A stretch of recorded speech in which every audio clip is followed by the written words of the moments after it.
Bwana asifiwe.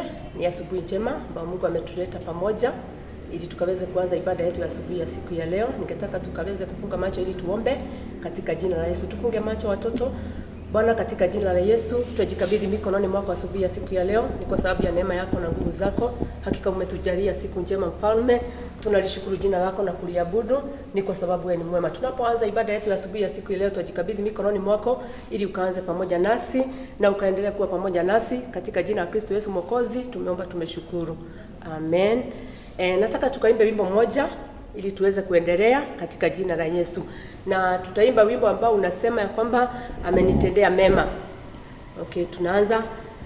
Amenitendea, amenitendea, amenitendea, amenitendea.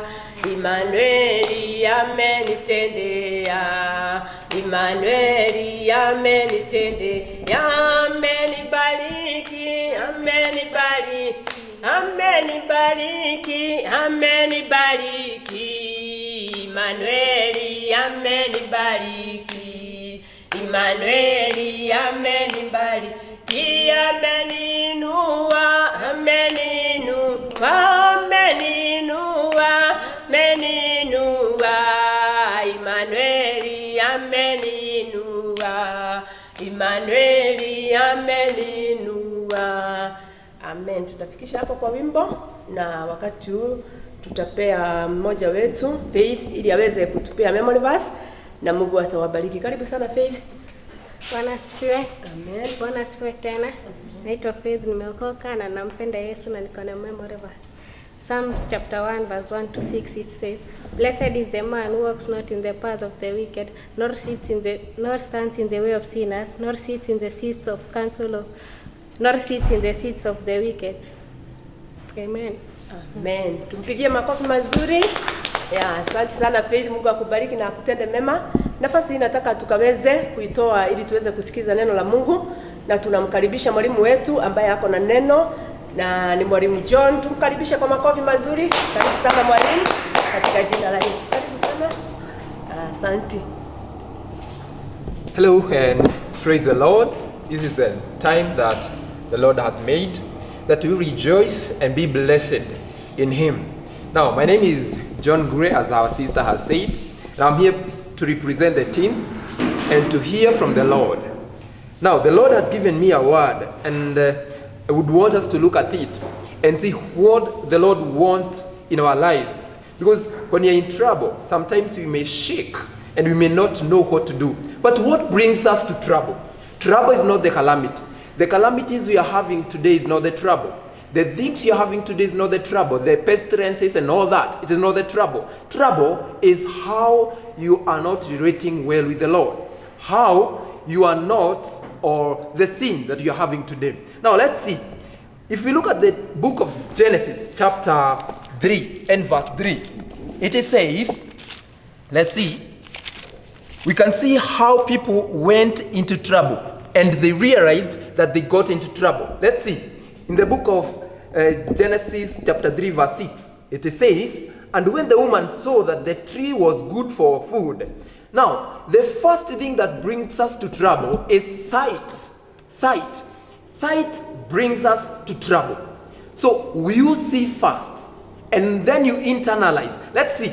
The woman, after seeing, and that it was pleasant. Now, when you see, your eyes is one channel that tells you or takes you to trouble. When you see, the next thing you desire, you find it good. The woman saw it that was good, so that it was good.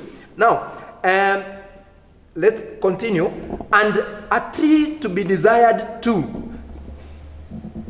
the eyes, and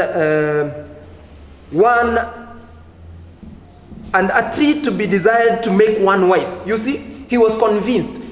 Now, the channel number 2 to make us to get into trouble is being convinced. And how is one getting convinced? You get convinced because of other people. Other people convinces you. Satan convinces you. A voice convinces you. And you have to understand which voice is convincing you. Because when you are convinced by a different voice other than from God, then you get to trouble more than the calamities we are having in Kenya, more than the calamities we are having in the world, the disease of COVID-19. Now let's see what happens when you get convinced.